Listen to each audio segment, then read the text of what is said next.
Hey, I'm Phil Ledbetter. I'm from Knoxville, Tennessee, and lived there all my life. And that's about it up till now. I'm Steve Gully. I'm from Cumberland Gap, Tennessee. Run the roads with a few people you've heard of and been fortunate enough to play for a lot of years. So we're having fun picking together. Yeah. How'd you guys meet up anyway?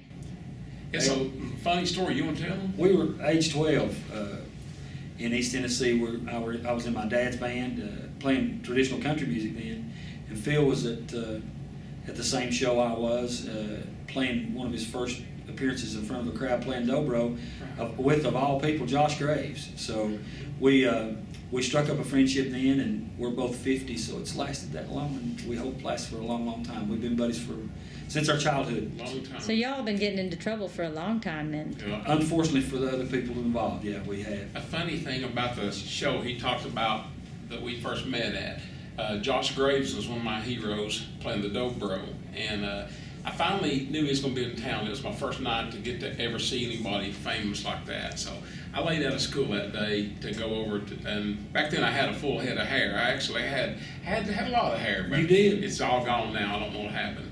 But that day I went and got me a haircut and everything, so I go meet Josh Graves. Well, I'm in one of the rooms there, and they said, Josh Graves just came in the back door, you know. And I thought, wow, I need to go comb my hair and everything to go meet Josh. So I go flying in the bathroom, and swing that door open, I hear somebody yell, and it was Josh. I run in there and I hit him and about knocked him all the way off his feet.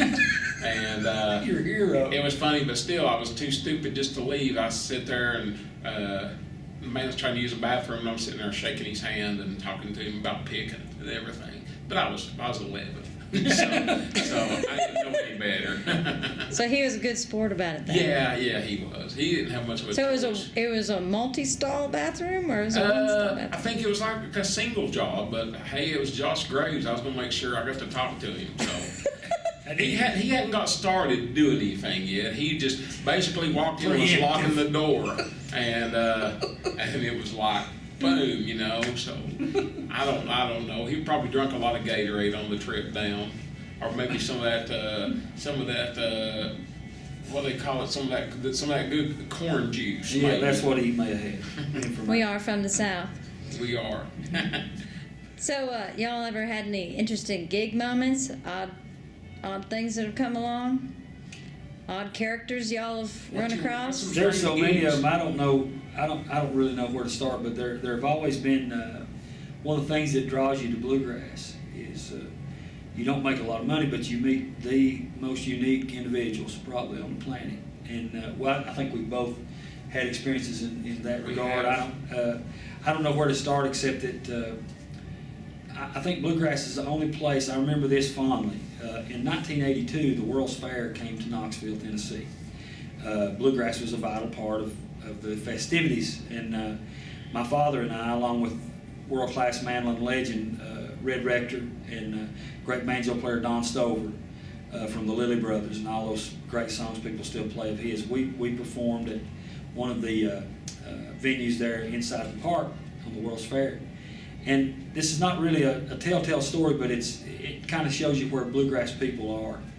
We were playing where on the same grounds they had kings and queens and dignitaries of every kind from every country. I mean, they would come in every day, and you would see somebody let in with security to see your show, and it was literally a big to-do, you know, for a bunch of hicks. So we were playing, and I remember we went back to sell some CDs, or at that time cassettes and stuff. I was about 18, 19 years old, and we went back to visit and meet and greet after the show. We got to looking for Don Stover. He's one of my favorite people. He was awesome. And he was originally from West Virginia, and he never lost it. He moved to Boston here, but he never really lost where he was.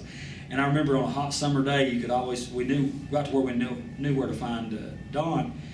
There was one shade tree behind this stage from this venue, and we'd be looking around, everybody saying, I want to meet Don Stover. Where is he? He's a legend, you know. I've listened to him for years. And we'd see he's over behind, and finally just told him he's over under that shade tree, and he would pop his false teeth out, get his pouch of tobacco. He had to have a chew as soon as he got done. So the first thing, that's a bluegrass priority list, you know. Do the gig, get through playing, and whatever your vice is, go do that. But with us, it was, let's meet and greet, and by the way, Don's over there. And but I remember then thinking, you know, he's traveled the world and played and done all this, and it's never really changed him. He's still the same guy that was playing with the Lilly Brothers in Boston all those years ago and making just vital records to what we do. But when it came down to it, he'd say, "Get you a seat over here with me, Steve. Let's talk a minute." And that's what draws me to bluegrass music. That's just an overall assessment. That's right. I think that's why a lot of us still do it. I still look forward to meeting those characters that really don't care who's in the audience. They'd play if there wasn't anybody there. And he's one of those That's big right. guys. He was. I have a good one from the World's Fair about that time too, because we both worked there together, and we got hired at a private party one time, and the President and First Lady of the Philippines, Ferdinand and Imelda Marcos, came in for the opening of the Philippine Pavilion. I mean, these are world leaders, you know, and we went to do this party, and the limousine started coming in, and being Bluegrass, they wanted to get us out of the way. They said, "You guys need to, you know, when they get up here, you guys need to wrap it up and move downstairs. We'll have a party up here, you know." And we were still playing. Well, Imelda Marcos, she's the one that everybody talks about having 100,000 pairs of shoes. And she comes out of the limousine and she runs straight over to us, didn't shake hands with the governor or anything, runs straight over to us and said, "Do you guys know Rocky Top?" And we said, "Yeah, we play that all the time." And she started humming, and we found a key, and she sung Rocky Top and knew all the verses and even danced. And we always thought that was so funny, how that the music that was written pretty close to where me and Steve live, or in Gatlinburg, was where Rocky Top was written. And to think that it had went all the way over there, and the dignitaries of our town that was thinking, "Well, you guys play bluegrass, you're Hicks, we got to move y'all out of the way." And the President and First Lady of the Philippines thought we were good enough. She wanted to come to us first and sing a tune with us. So I thought that was pretty cool. Simmer. So how did Imelda Marcos sing anyway? On Rocky Top? It wasn't my favorite version of it. Probably didn't have that high lonesome sound we're used to. No, No, but her shoes looked wonderful. Their shoes did look well in it, you know, but no, they didn't really have it down. What I do remember about that trip is they had some real expensive champagne, and when the party moved, my brother said, "I'm going to take some of that with us." So he loaded some of his guitar case. And it's my brother, it wasn't me, so if anybody goes to jail, it can be him. But he was going to load it up and take some with him. Well, he said, "I may even drink some in the car." So I carried his case out, but we shook his case real good as we got out to the car. That champagne, it got shook real good. And I still remember him being in the back of the car, and he was going to pop it open and cram it in his mouth so it didn't get all over the car. And it was coming out of his nose and eye sockets and everything. I said, "You won't steal nothing like that no more, will you?" And, you know, it's kind of funny, just stupid things you do. It's one